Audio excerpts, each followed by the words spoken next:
¿Qué tal, amigos? Bienvenidos a una nueva edición de su programa Conociendo el Derecho Penal. En la jornada de hoy vamos a ocuparnos de una problemática grave para nuestro país y también para Latinoamérica: los delitos de corrupción en la administración pública. En los últimos 5 años, nuestro continente, de manera transversal, se ha visto vinculado con casos graves de prácticas de corrupción, donde se han encontrado altos funcionarios y dignatarios del Estado comprometidos con prácticas de soborno, con prácticas de colusión y peculado que han afectado el patrimonio estatal, y el Perú, lamentablemente, no ha sido excepción a esta grave presencia criminal de nuestro periodo actual. Para tratar sobre esta problemática continental y nacional, nos acompaña hoy el colega y amigo Ramiro Salinas Sicha, quien es juez superior titular. Actualmente es presidente de la primera Sala de Apelaciones de la Corte Superior Especializada en Crimen Organizado y Delitos de Corrupción de Funcionarios. Además, es un reconocido catedrático universitario en la especialidad de Derecho Penal y ha sido autor de varias obras que están dedicadas justamente al análisis dogmático de los delitos de corrupción de funcionarios que contempla el Código Penal. Estamos, pues, frente a un académico y magistrado de alto nivel, especializado en este tipo de delitos, a los cuales ha dedicado, como decíamos, importantes publicaciones y también decisiones judiciales.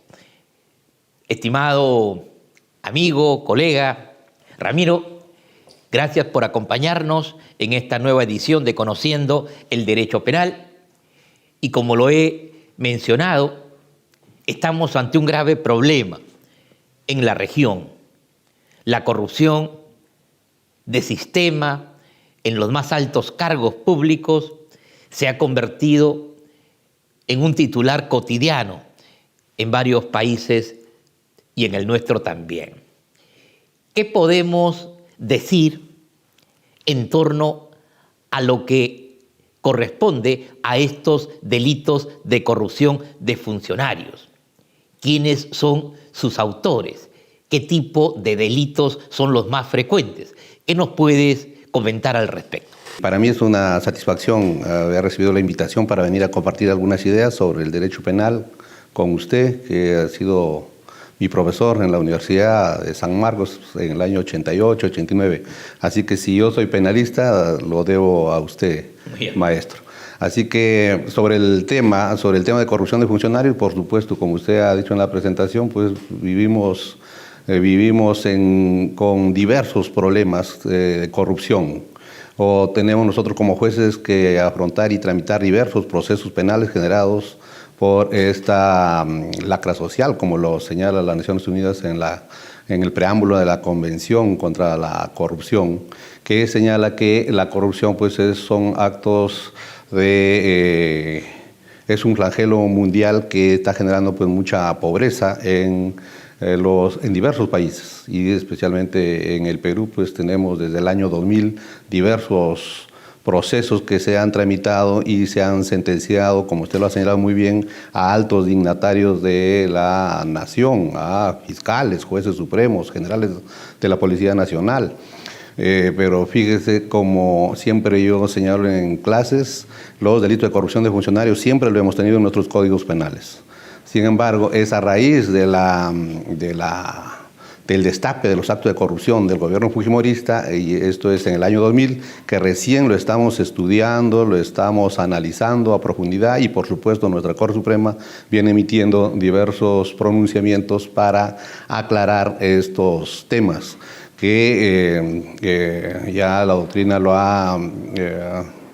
lo ha establecido, que se tratan de delitos especiales. Y como delitos especiales, el fiscal, el abogado y nosotros los jueces tenemos que tener conocimientos especiales sobre esta materia, porque tiene sus particularidades que lo diferencian de los delitos comunes. Como usted lo ha señalado, pues estos delitos están reservados para determinados, vamos a hablar del Perú, determinados ciudadanos peruanos que pueden ser autores.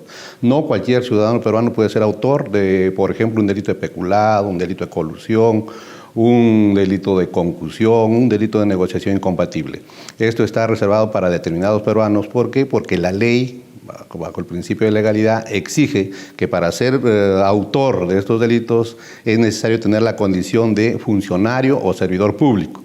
Eso en la generalidad de los delitos, pero también, como yo denomino en mis libros, tenemos delitos especialísimos, como por ejemplo el delito de peculado, el delito de malversación de fondos, el delito de colusión, que cualquier funcionario o servidor público no puede ser autor de estos delitos. Es necesario que tenga una relación, una condición específica, cuál es que la ley misma exige una condición específica, que la Corte Suprema lo ha denominado relación funcional del funcionario o servidor público con el objeto del delito.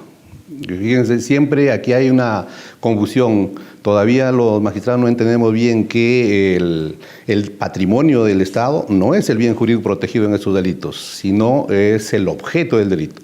¿Y cuál sería el bien jurídico protegido en los delitos especiales, como en este caso el delito de peculado? Ya la Corte Suprema, en un acuerdo plenario del año 2005, ha establecido que no es el patrimonio del Estado el bien jurídico protegido, sino un principio. ¿Cuál es? El principio de no lesionar el patrimonio del Estado. Un principio que que guía la actividad del funcionario o servidor público en la administración, custodia o percepción del patrimonio público. Así también en el delito de colusión, por ejemplo, para ser autor no es suficiente ser funcionario o servidor público. La ley exige algo más, algo adicional. ¿Cuál es eso? La relación funcional que tiene que tener el funcionario o servidor público con el objeto del delito, es decir, los contratos. Y por eso se dice que en el delito de colusión solamente puede ser autor de estos delitos aquellos funcionarios que trabajan en las oficinas de logística, por ejemplo, o en las oficinas de contrataciones. Y esto digo así porque las diversas instituciones públicas a estas oficinas le dan diversos nombres. Es decir, esas personas son los candidatos a ser autores del delito de colusión. Y por supuesto, el jefe o el titular del pliego. El titular del pliego, como puede ser un alcalde, un gobernador, ellos también pueden ser autores porque de acuerdo a la ley de contrataciones se señala que ellos tienen la función de supervisar todas las etapas de las contrataciones. Entonces, resumiendo, no cualquier funcionario o servidor público puede ser autor de estos delitos especiales. Hay una variedad de delitos contra la administración pública que caben dentro de esa denominación general de corrupción de funcionarios. De las características particulares de estas distintas formas volveremos a conversar con nuestro invitado luego de los siguientes anuncios.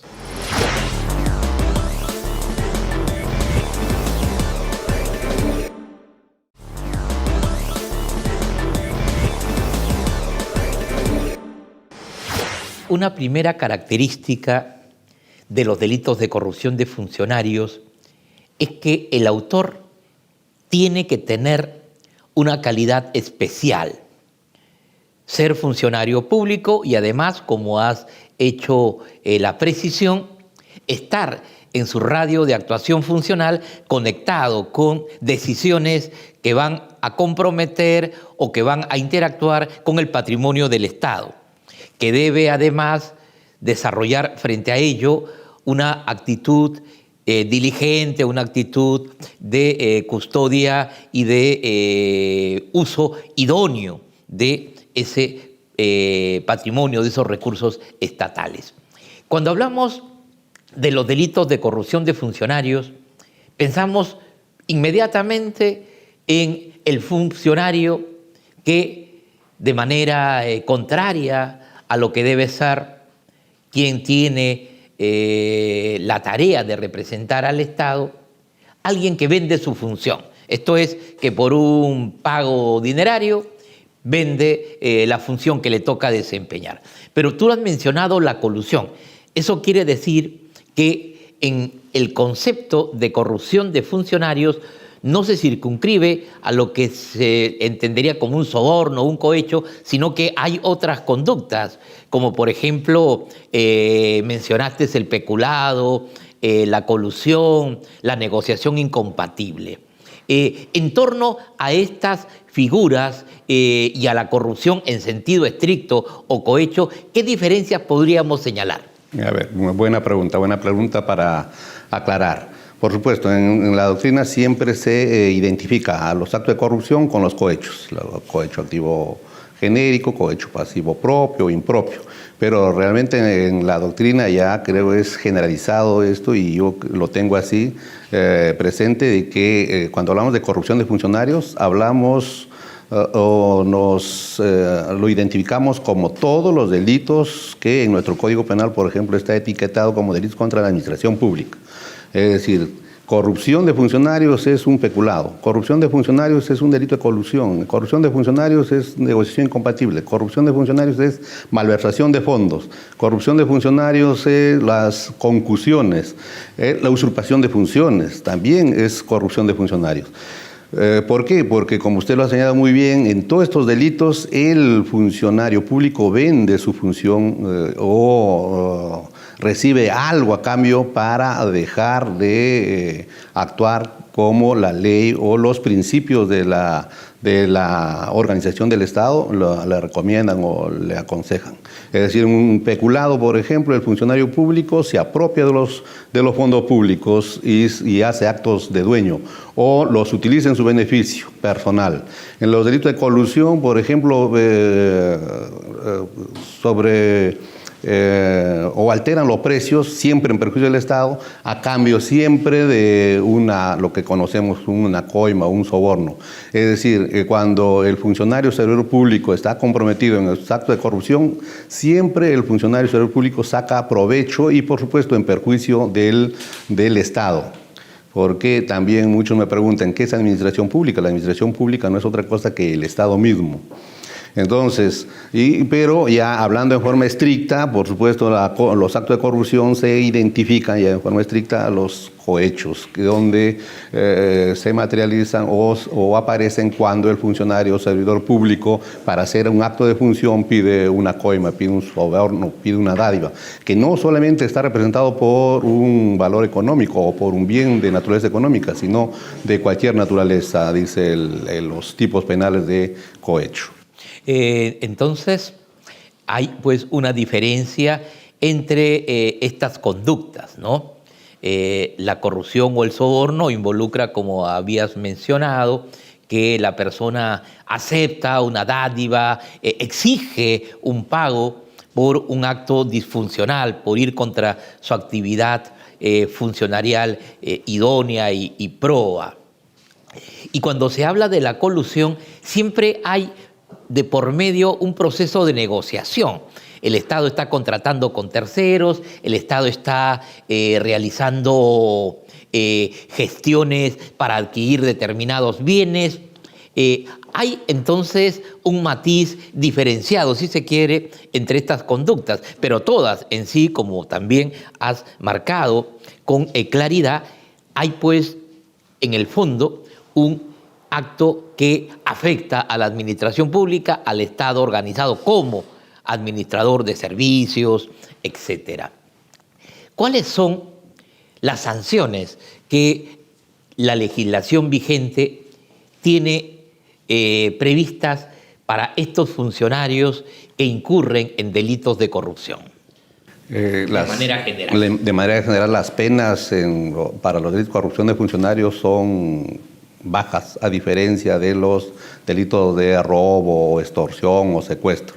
¿Esto qué significa? Que, por ejemplo, por un peculado, si es un peculado básico, a lo más puede tener el funcionario servidor público, así se ha llevado millones de dólares, puede tener una pena máxima de 12 años. En cambio, yo siempre señalo, en tanto que por un robo de un reloj de 10 soles o 20 soles, la ley establece una pena de 20 a 25 años. Y por el delito de colusión, también, así el funcionario se lleve, pongamos como ejemplo, todo el patrimonio del Estado, a lo más el juez le puede imponer una pena de 15 años. Es la pena máxima. A diferencia, como también señalo, por un robo de un reloj de 20 soles, le vamos a aplicar, porque la ley así lo establece, una pena muy superior. Entonces ahí siempre se recomienda, ¿no?, de que tenemos que tomar en cuenta que estos delitos deben tener, el legislador debe reflexionar y graduar una pena de acuerdo a la naturaleza del objeto del delito. Como ya señalé, el objeto del delito en este caso es el patrimonio del Estado. Y por supuesto, si el funcionario o servidor público en los delitos de colusión o peculado se llevan el patrimonio público o hacen actos de dueño del patrimonio público, se queda sin recursos para atender las necesidades básicas de la población, y es por eso que ahora ya se está hablando de que los delitos de corrupción de funcionarios afectan los derechos humanos de las personas.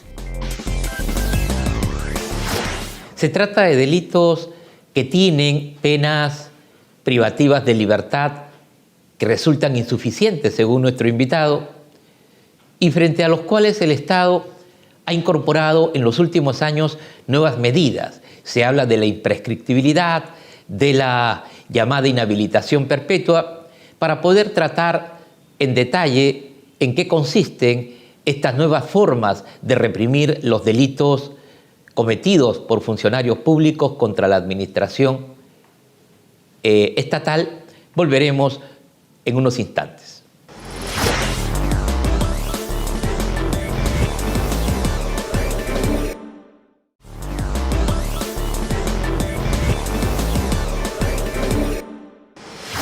Y hay últimamente una línea de decisiones que han significado incrementar las penas, ¿no? Porque junto con la pena privativa de libertad también se aplican penas de multa e inhabilitación. Esto es, que el funcionario que incurrió en estos delitos ya no vuelva a ejercer más el cargo de funcionario público, que no pueda ser reclutado nuevamente para servir a la administración.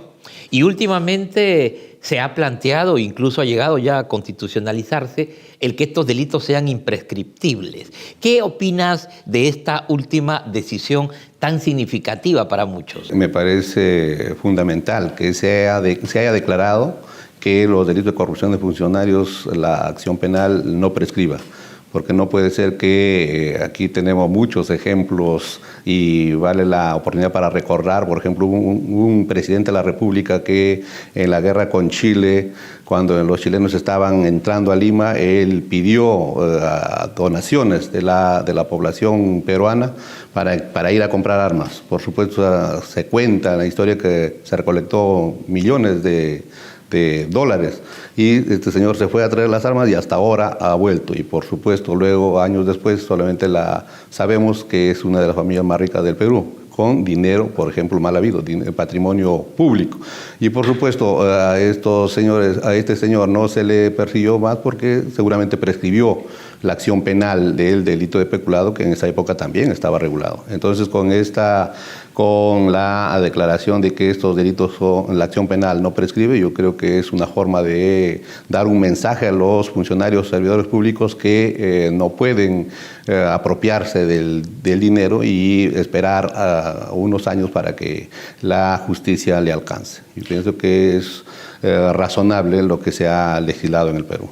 También ha sido una reforma que generó mucha expectativa social el hecho de haber incluido la llamada inhabilitación perpetua. Esto es, que el funcionario público quede pues separado de la administración pública hasta por un lapso más o menos de 20 años. Esta medida, que tiene una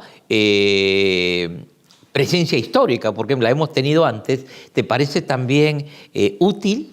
Me parece útil y razonable. Y por supuesto los que critican señalan que estamos llegando a lo que antes se denominaba muerte civil. Pero no es así. Antes se denominaba muerte civil porque al que le condenaban no tenía opción de buscar cualquier otra forma de ingreso patrimonial. Pero ahora con las inhabilitaciones hasta también tenemos perpetuas, esto es que el funcionario servidor público condenado no vuelva a trabajar para el Estado, no se le está matando civilmente porque él fácilmente puede buscar otro trabajo en la actividad privada.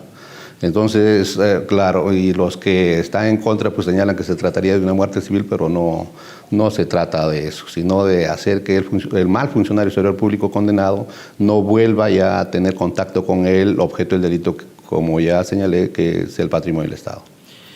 Ha quedado entonces claro que los delitos contra la administración pública, y particularmente los llamados delitos de corrupción, son aquellos que afectan de manera diferente, pero siempre a la administración pública, que sus autores tienen esa condición de ser funcionarios públicos, que tienen una representación del Estado y que las penas que se aplican para ellos, si bien tienen cambios importantes en los últimos años, todavía no alcanzan estándares que se puedan considerar similares a delitos comunes. Se ha mencionado por parte de nuestro invitado que es más grave la situación de quien realiza un delito de robo que quien desarrolla en la calidad de funcionario un robo al Estado, por decirlo de alguna manera. Finalmente, un aspecto que también me parecía importante conocer. Dada tu experiencia, dada tu actual actividad funcional, ¿qué problemas resultan ser los más gravitantes en el juzgamiento de estos delitos contra funcionarios públicos? ¿Por qué es que se demoran mucho? ¿Por qué es que a veces no resultan para la opinión pública sancionados debidamente? ¿Qué es lo que podrías contarnos en base a tu experiencia en este dominio? Bien, doctor. Siempre se critica, ¿no?, el retardo en la administración de justicia en estos casos, pero no se tiene en cuenta que primero estamos hablando de delitos complejos, donde no solamente un funcionario está comprometido, sino varios funcionarios. Y segundo, se tiene que hacer bastante actividad probatoria en el juicio oral. Y lo que es un mal endémico y que hasta ahora no se ha solucionado es que se necesita pericias contables, pericias de valorización, tanto en peculado como en colusión, por ejemplo. Se necesita ese tipo de herramientas que se demoran en efectuarlo. Tanto la policía como el Ministerio Público no tiene un equipo de peritos contables para hacer las pericias a tiempo, y eso es lo que en muchos casos lleva hasta años realizarlo. Y otro problema es que nos enfrentamos pues al otro lado de la fiscalía, está siempre los buenos abogados defensores, porque el funcionario servidor público que delinque siempre contrata a un buen profesional, y los mejores estudios de abogados están defendiendo este tipo de acusados, y por supuesto lo que buscan es complicar, o lo que buscan es entorpecer a la acción de la justicia y que ésta se muestre ante la población como lenta. Pero para eso, por supuesto, yo siempre exhorto a los fiscales, luego a nosotros los jueces mismos, de ver algunas formas o algún mecanismo de hacer más rápidos o más céleres los juicios orales en estos casos. Es pues una problemática compleja, como ha señalado nuestro invitado, la que corresponde a los delitos de corrupción, y que el Estado debe, en consecuencia, permitir que los órganos vinculados a su persecución, a su sanción, cuenten con los medios que ayuden a que esa represión de estos delitos sea eficiente y oportuna. Queremos agradecer a nuestro invitado, el colega Salinas Zixa, por su presencia en este programa, e invitarlos a una nueva edición de Conociendo el Derecho Penal, siempre aquí en Justicia TV, el canal de los jueces del Perú.